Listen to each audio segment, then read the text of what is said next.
Yaşasın arzu diləyimizdir bizim, çətin gündə söykənəcəyimizdir bizim. Dostların ad günündə təbriklər var, Mişa ürəyimizdir, ürəyimizdir bizim.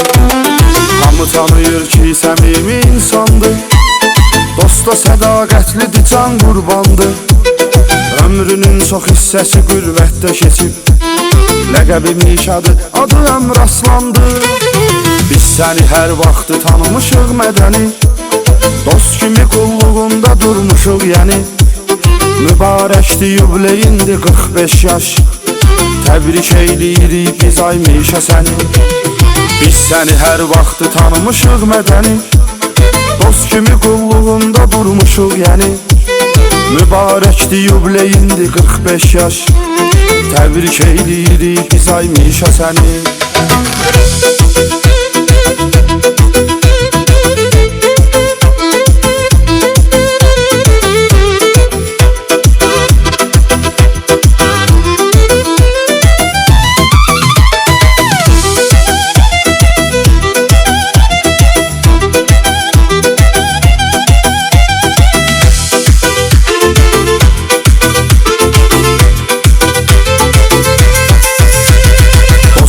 Hər vaxtı salıbdır yadına, həmişə yetibdir onların imdadına. Mayıl ismi müqəddəsdir Mişa üçün, atasının adıdır verib övladına. Ata adına layiq olubdur hər zaman, hər iki övladı deyibdir atacan.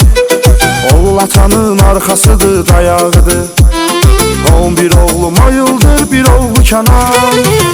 Biz səni hər vaxtı tanımışıq mədəni, dost kimi qulluğunda durmuşuq yəni. Mübarəkdir yubileyindir 45 yaş, təbrik eyləyirik biz ay Mişa səni.